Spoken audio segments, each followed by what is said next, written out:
Welcome back, America. I'm Hugh Hewitt. United States Senator Tom Cotton is on Armed Services and the Judiciary Committee. I want to take those in reverse order. Senator Cotton, good morning. Welcome back. Good morning, Hugh. It's good to be back on with you.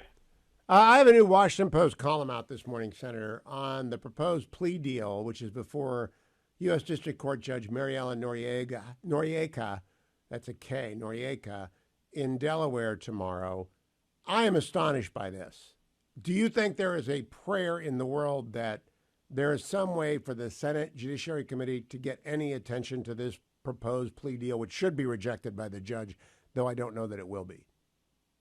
The Senate Judiciary Committee, Hugh, no, not with Dick Durbin and the Democrats running interference for the Biden family from start to finish, acting like a phalanx of bodyguards among or for the Biden family corruption. Now, the House Judiciary Committee is a horse of a different color. Jim Jordan, your friend and mine, is the chair there, and he's been doggedly pursuing the corrupt acts of the Biden family. So I do think that they could explore that. And look, I haven't reviewed the ins and outs of the plea deal or what legal basis there may be for rejecting it, but I would compare it to what happened with Mike Flynn, where you had a liberal judge in Washington, D.C., reject the decisions that had been made about the case that was unjustly brought against Mike Flynn. And I'd say that this would be yet another example of how there's seems to be two systems of justice in America, one for liberal Democrats and one for conservatives and Republicans. Have you seen even one story? And I don't know if the Judiciary Committee has a hearing on guns coming up, but the Democrats care a lot about gun violence, and as do I, but they propose a lot of solutions that won't work. One solution I propose, enforce the laws on the book. One of those laws, if you lie on a federal background check for a gun, you go to jail, often for a long time. They're not even proposing any time on probation for that gun violation by Hunter Biden, much less 3 felony charges on tax evasion, which the tax department, tax division of justice recommended and the IRS agents recommended. I mean, I've never seen a plea deal like this, Senator Cotton.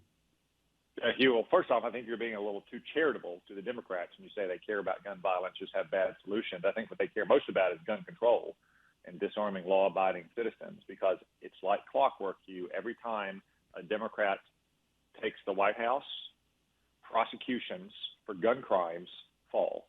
I can tell you in the Trump era, there was a serious focus on gun crimes, in part because there are so many felons out there carrying guns in violation of the law, committing other crimes, that you can significantly deter crime if people believe that they're going to face severe consequences. You know, the Trump era U.S. Attorney in Little Rock told me back in those days that they had audio recordings of criminals on tape saying, don't take a gun into Little Rock, because if you get caught, you're going to do federal time. Yet when Joe Biden took office, just like when Barack Obama took office, they stopped the enforcement of regular, routine gun crimes, just like you see with Hunter Biden. And as you say, I believe from the plea deal, he didn't even get probation. No, that's correct. Yeah, I think it's some kind of diversion agreement.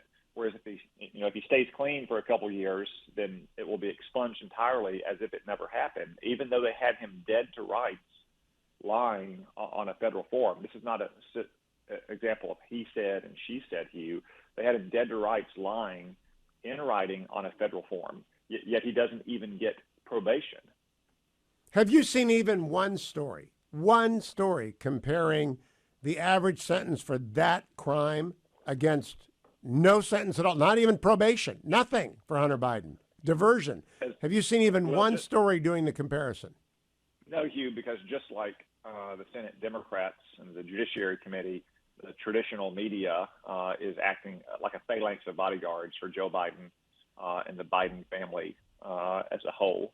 They don't want to write these kinds of stories because they're worried about where they may lead. And if they even hinted that they're going to write a story, start covering this, then lefties come down on them like a ton of bricks. I mean, you probably saw Hugh yesterday in the White House after one of Hunter Biden's close friends and business partners alleged that Hunter put his father, Joe Biden, when he was sitting vice president, on the phone with business associates more than 20 times, and the White House spokesman was asked, had he ever been on the phone with his son, responded, he was never in business with his son.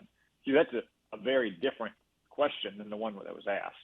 And you In had fact, I couple, want to play that clip for the audience so that they understand. This was a 180 yesterday by Karine Jean-Pierre, who is, of course, the worst press secretary I've ever seen, and I've been following this a long time.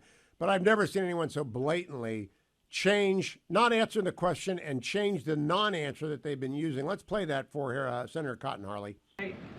Committee, has evidence that the president in the past communicated directly with foreign business associates of his son Hunter Biden many times.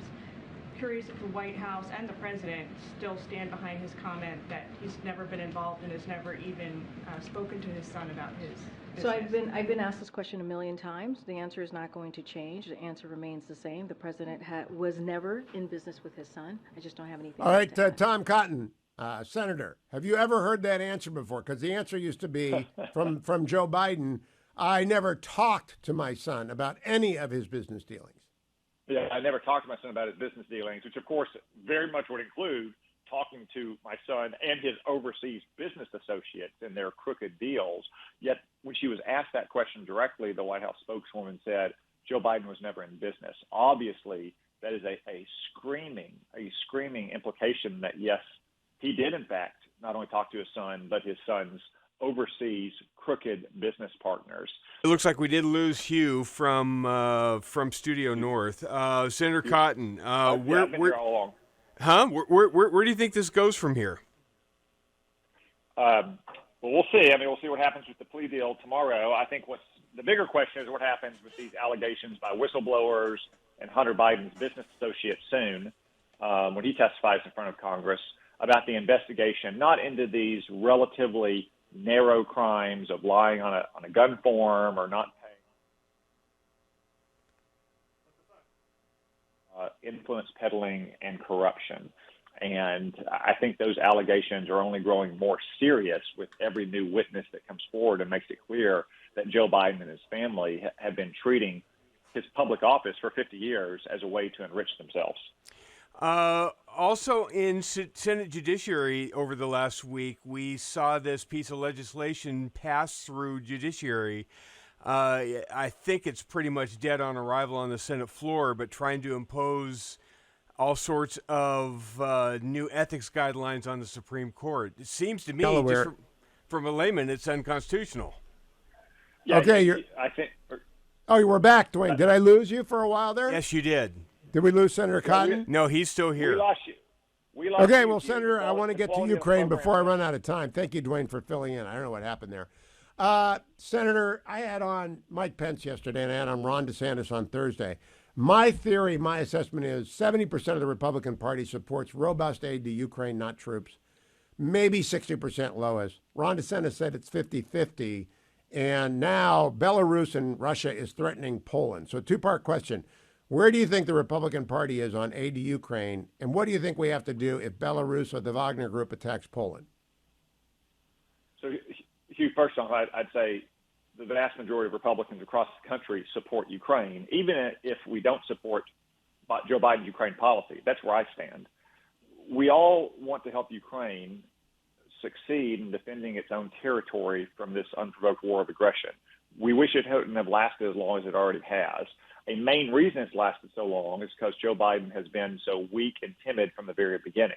You know, right now, Ukraine's offensive is not going as well as some might have hoped or going as quickly as some might have hoped, in part because they don't have the kind of fighter jets and air defense systems to help their troops on the ground. Why don't they have them? Because Joe Biden's been pussyfooting around for the last 18 months, not giving Ukraine what it needs to win. He keeps saying we're going to go or support Ukraine for as long as it takes.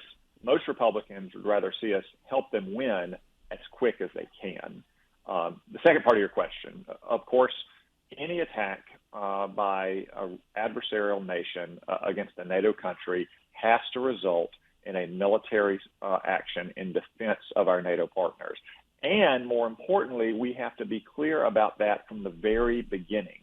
The only way to ensure that that attack won't happen is to make it clear to people like Vladimir Putin and Alexander Lukashenko that any attack on a NATO country will be met with a forceful, decisive response. That's the best way to stop such an attack from happening in the first place. Since Lukashenko, the dictator of Belarus, met with Putin over the weekend, and made the threat, the Wagner Group wants to go to Poland.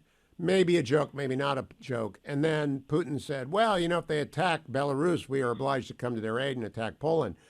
Nothing has been said from the podium at the White House. What should the president say about the so-called joke? Clear, firm, decisive warning that any attack on a NATO country will be met with a forceful response. The lessons of history are clear, Hugh, from the Peloponnesian War to World War I and World War II. The way to stop aggression is vigilance, preparedness, and early, firm reaction to aggression. And NATO, the NATO alliance, Article 5, there is no doubt we have to join in a military response. And I think we have troops in Poland, don't we, Congress Senator? We do have some troops in Poland, yes, Hugh. Would you expect them to be involved in repulsing any Wagner group or Belarus or Russian attack on Poland?